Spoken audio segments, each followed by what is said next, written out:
नमस्कार। YouTube channel N universe study में आपका स्वागत है।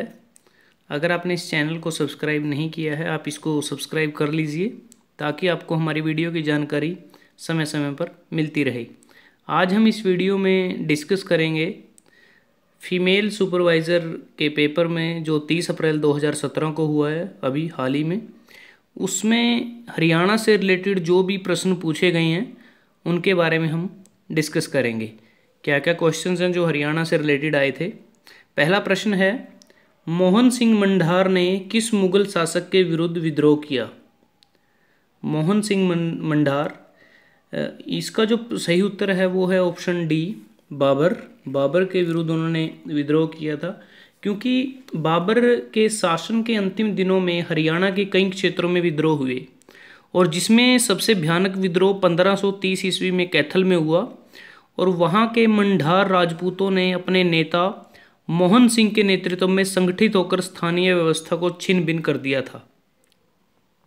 तो उन्होंने जो मुगल शासक के विरुद्ध विद्रोह किया वो बाबर थे। अगला प्रश्न था, हरियाणा की राजभाषा कौन सी है? ऑप्शन है उर्दू, ऑप्शन बी अंग्रेजी, ऑप्शन सी पंजाबी और ऑप्शन डी हिंदी। तो इस प्रश्न का जो सही उत्तर है वो है ऑप्शन डी, हिंदी। अगला प्रश्न है, जेल वासियों के बच्चों की आर्थिक सहायता के लिए किस सरकार ने योजना बनाई थी? पहला ऑप्शन है हरियाणा, दूसरा ऑप्शन केरल, तीसरा ऑप्शन है दिल्ली और चौथा ऑप्शन गुजरात। तो इस प्रश्न का सही उत्तर है ऑप्शन सी, दिल्ली सरकार ने। अगला प्रश्न है, हरियाणा के सांग का प्रारंभ मेरठ के किस कलाकार से माना जाता है? इस प्रश्न के जो ऑप्शन हमें दे रखे हैं वो है, पहला ऑप्शन मांगेराम, दूसरा ऑप्शन अली बख्श, तीसरा ऑप्शन किशनलाल भट्ट और चौथा ऑप्शन दीपचंद। इसमें जो हरियाणा में जो सांग का प्रारंभ हुआ वो जो मेरठ कलाकार जिसके द्वारा इसको शुरू किया गया वो ऑप्शन सी किशनलाल भट्ट हैं। जो किशनलाल भट्ट मेरठ निवासी हैं और वो पहले सांगी माने जाते हैं। इन्होंने ही सांग का प्रारंभ किया था। इसने लगभग 200 वर्ष पहले लोक रंगमंच की वर्तमान शैली की नींव रखी थी और हरियाणा में सांग की परंपरा बहुत पुरानी है और प्रारंभ में इसका जो संचालन वो खुले में होता था जिसमें दर्शक चारों ओर बैठकर इसको देखते थे। अगला प्रश्न है, हरियाणा में किस फसल का सर्वाधिक उत्पादन होता है? ऑप्शन है, पहला ऑप्शन है चावल, दूसरा ऑप्शन है गन्ना, तीसरा ऑप्शन है मक्का और चौथा ऑप्शन है गेहूं। तो इस प्रश्न का सही उत्तर है, हरियाणा में गेहूं का सर्वाधिक उत्पादन होता है। हरियाणा को गेहूं की कटोरी भी कहा जाता है और यहाँ खपत से अधिक गेहूं का उत्पादन होता है और प्रति हेक्टेयर उत्पादन की दृष्टि से हरियाणा में गेहूं का उत्पादन भारत के उत्पादन से अधिक है और हरियाणा में देश के कुल गेहूं का 12% उत्पादित होता है और गेहूं उत्पादन में उत्तर प्रदेश और पंजाब के बाद हरियाणा का तीसरा स्थान है। अगला प्रश्न है, किस स्थान से प्राप्त अभिलेखों में संगीत के 7 स्वरों का उल्लेख है? ऑप्शन है, पहला ऑप्शन है शुद्ध, दूसरा ऑप्शन है अग्रोहा, तीसरा ऑप्शन है रोहतक और चौथा ऑप्शन है मिथाथल। तो इस प्रश्न का जो सही उत्तर है वो है ऑप्शन बी, अग्रोहा। अग्रोहा से प्राप्त 9वीं सदी की एक ईंट पर सारे गामा पादा नी अक्षर अंकित हैं और जो उस समय में शास्त्रीय संगीत की लोकप्रियता के घोटक हैं।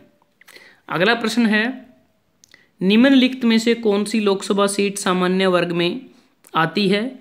इस प्रश्न के ऑप्शन है, पहला ऑप्शन है अंबाला, दूसरा ऑप्शन है गुड़गांव और तीसरा ऑप्शन है सिरसा और चौथा ऑप्शन है उपरोक्त सभी।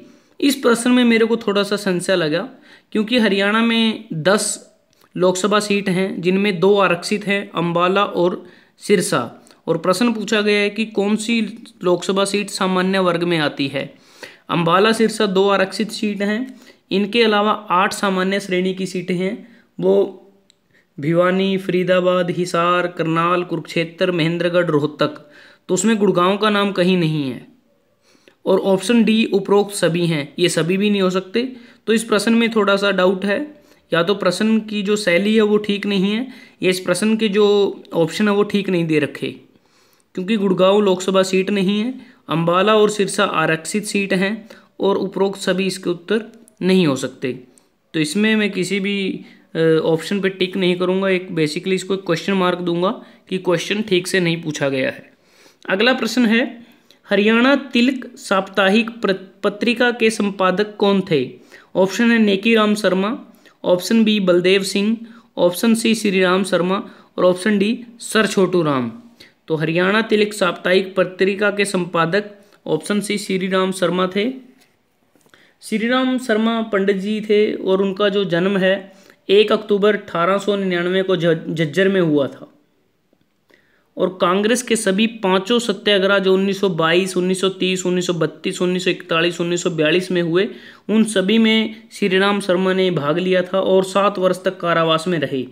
और इन्होंने वर्ष 1923 में रोहतक से आज़ादी के समर्थन में उर्दू और हिंदी में हरियाणा तिलक नामक साप्ताहिक पत्र निकाला और हरियाणा का इतिहास तथा हरियाणा के नवरत्न का लेखन कार्य भी किया। और 17 अक्टूबर 1989 को ये पंचतत्व में विलीन हो गई। अगला प्रश्न है, श्री दीनानाथ बत्रा का किस क्षेत्र में सर्वाधिक योगदान है? ऑप्शन है, पहला ऑप्शन कृषि, दूसरा ऑप्शन है रोजगार, तीसरा ऑप्शन है राजनीति और चौथा ऑप्शन है शिक्षा। तो इस प्रश्न का जो सही उत्तर है वो है ऑप्शन डी। दीनानाथ बत्रा का जो जन्म 1932 में डेरा गाजी खां में हुआ था, जो पंजाब में था, और आजकल यह जगह पाकिस्तान में है। और उन्होंने डेराबसी पंजाब में डीएवी स्कूल में हेड मास्टर के पद पर भी कार्य किया। और 1966 में कुरुक्षेत्र में श्रीमद् भगवत गीता सीनियर स्कूल के हेड मास्टर को पद पर उन्हें लाया गया। और वो आरएसएस प्रचारक भी थे और ये गीता स्कूल आरएसएस का पहला स्कूल था। और उन्होंने शिक्षा बचाओ आंदोलन समिति, शिक्षा संस्कृति उत्थान न्यास के वो फाउंडर रहे हैं। और विद्या भारती के वो जनरल सेक्रेटरी के पद पर भी उन्होंने कार्य किया है। तो एक हिसाब से उन्होंने शिक्षा के क्षेत्र में काफ़ी योगदान दिया है। अगला प्रश्न हमारे पास है, रेवाड़ी जिले के किस स्थान पर स्लेट पत्थर पाया जाता है? ऑप्शन हमारे पास है, ऑप्शन ए खोल, ऑप्शन बी बावल, ऑप्शन सी कुंड और ऑप्शन डी कोसली। तो इस प्रश्न का जो सही उत्तर है वो है ऑप्शन सी, कुंड स्थान पर स्लेट पत्थर पाया जाता है। अगला प्रश्न है, गिद्ध संरक्षण व प्रजनन केंद्र किस स्थान पर है? ऑप्शन है, पहला ऑप्शन है पिंजौर, दूसरा ऑप्शन यमुनानगर, तीसरा ऑप्शन पंचकुला और चौथा ऑप्शन करनाल। तो इस प्रश्न का जो सही उत्तर है, जो गिद्ध संरक्षण व प्रजनन केंद्र हरियाणा में जो पाया जाता है वह पिंजौर में है। ऑप्शन ए इसका सही उत्तर है, पिंजौर। अगला प्रश्न है, हरियाणा में किस धर्म को मानने वाले लोग सबसे ज़्यादा हैं?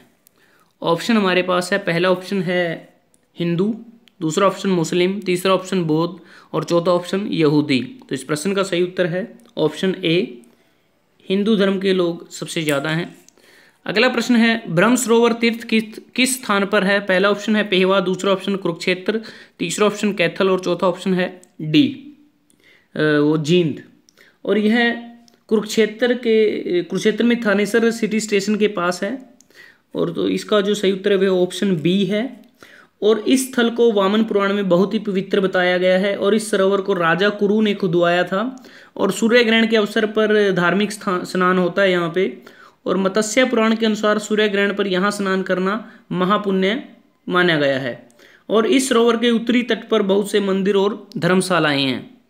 अगला प्रश्न है, प्रश्न नंबर 14, मोहन सिंह मंडार की रियासत किस स्थान पर थी? Option A Kaithal, option B Jind और ऑप्शन सी तोरू और ऑप्शन डी महेंद्रगढ़। ये हम पहले क्वेश्चन में आपको बता चुके हैं कि बाबर के शासन के अंतिम दिनों में हरियाणा के कई क्षेत्रों में विद्रोह हुए और जिसमें सबसे भयानक विद्रोह 1530 में कैथल में हुआ। और यहाँ पर मंडार राजपूतों ने अपने नेता मोहन सिंह के नेतृत्व में संगठित होकर स्थानीय व्यवस्था को छिन भिन कर दिया था। तो उनका जो रियासत थी वो कैथल में थी, ऑप्शन ए। अगला प्रश्न है, हरियाणा के किस जिले में महिला साक्षरता दर न्यूनतम है? ऑप्शन हमारे पास है, पहला ऑप्शन मेवात, दूसरा रेवाड़ी, तीसरा महेंद्रगढ़ और चौथा भिवानी। इस प्रश्न का सही उत्तर है ऑप्शन ए, मेवात जिले में महिला साक्षरता दर काफ़ी कम है। ये लगभग 36.60 के आसपास है। और सर्वाधिक महिला साक्षरता 2011 की जनगणना के अनुसार गुड़गांव की है जो 77.98 है। और यहाँ अगर मैं बात करूँ दूसरे ऑप्शन जैसे रेवाड़ी में 69.57 है, महेंद्रगढ़ में 64.57 है, भिवानी में 63.54 है। सो मेवात में सबसे कम साक्षरता दर है महिलाओं की। अगला प्रश्न है नाहर वन्य जीव अभ्यारण्य किस जिले में स्थित है? Option A Rewari, option B Palwal, option C Mahendragarh और ऑप्शन डी मेवात। तो इस प्रश्न का जो सही उत्तर है यह वन्य जीव अभ्यारण्य रेवाड़ी में है। रेवाड़ी जिले में संरक्षित वन के रूप में स्थित है। यहाँ सियार, लोमड़ी, काला हिरण रहते हैं और पर्यावरण की दृष्टि से इस अभियान को जून 2009 में संवेदनशील क्षेत्र घोषित किया गया है। और हरियाणा में 7 वन्य जीव अभ्यारण्य हैं। कालेसर यमुनानगर में है, बीर शिकारगढ़ पंचकुला में है, छिलछिला कुरुक्षेत्र में है, अबूबसैर सिरसा में है, बिंडावास झज्जर में है, खप्परवास झज्जर में है और खोल ही रहतान पंचकुला में है। तो 7 वन्यजीव अभ्यारण्य हैं हरियाणा में। अगला प्रश्न है हरियाणा में किस फल का सर्वाधिक उत्पादन होता है?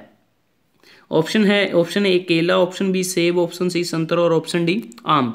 इस प्रश्न का सही उत्तर है ऑप्शन डी आम ऐसा फल है जो हरियाणा में सर्वाधिक उत्पादन होता है। इसके जो उत्पादक क्षेत्र जिले हैं अंबाला, कुरुक्षेत्र, करनाल, पंचकुला, यमुनानगर, सोनीपत और पानीपत। अगला प्रश्न है निम्नलिखित में से किस झील पर विदेशी पर्यटक अधिक संख्या में आते हैं? ऑप्शन है दमदमा झील, ऑप्शन बी बड़खल झील, ऑप्शन सी सुल्तानपुर झील, ऑप्शन डी कोटला झील। तो इस प्रश्न का जो सही उत्तर है वो है ऑप्शन बी बड़खल झील। बड़खल झील प्रदेश की प्रसिद्ध झील है और यह फरीदाबाद के पश्चिम में फैले विशाल चट्टानी क्षेत्र के मध्य स्थित है। यह दिल्ली से लगभग 31 किलोमीटर और दिल्ली मथुरा राष्ट्रीय राजमार्ग से 3 किलोमीटर की दूरी पर स्थित है। और वर्ष 1947 में सिंचाई परियोजना के अंतर्गत इसका निर्माण किया गया था जिसका उद्देश्य भूमि के कटाव को रोकना था। 2 छोटी पहाड़ियों को जोड़कर 644 मीटर लंबा और 6 मीटर चौड़ा बांध बनाकर इसमें पानी को रोकने की व्यवस्था की गई थी और इस प्रकार यह झील देश विदेश से आने वाले पर्यटकों के लिए आकर्षण का केंद्र बन गई है। अगला प्रश्न है ककरोई सूक्ष्म जल विद्युत परियोजना किस नहर पर बनी है? ऑप्शन है पहला भिवानी नहर, ऑप्शन बी गुड़गांव नहर, ऑप्शन सी भाखड़ा नहर और ऑप्शन डी पश्चिमी यमुना नगर। यह ककरोई सूक्ष्म जल विद्युत परियोजना पश्चिमी यमुना नहर पर बनी है। यह पश्चिमी यमुना नहर के किनारे सोनीपत के ककरोई गांव में स्थित है। इस परियोजना में 4 यूनिट हैं जिसमें 3 यूनिट की स्थापना की जा चुकी है और इसमें प्रत्येक यूनिट की क्षमता 100 किलोवाट है। और सतलुज यमुना लिंक से संबंध 4थी यूनिट अभी तक स्थापित नहीं की जा सकी है। तो दोस्तों आज हमने इस वीडियो में डिस्कस किया फीमेल सुपरवाइजर पेपर में पूछे गए हरियाणा से संबंधित प्रश्नों के बारे में। अगर आपको ये वीडियो अच्छा लगा आप इसको लाइक कर सकते हैं, शेयर कर सकते हैं फेसबुक पे, ट्विटर पे, व्हाट्सएप पे अपने दोस्तों के साथ, स्टूडेंट्स के साथ। और आखिर में एन यूनिवर्स स्टडी को सब्सक्राइब करना ना भूलें क्योंकि आपके सब्सक्रिप्शन से हमें मोटिवेशन और एनकरेजमेंट मिलता है और जिससे हम अपने काम को और बेहतर तरीके से करने की कोशिश करते हैं। धन्यवाद, आपका दिन शुभ रहे।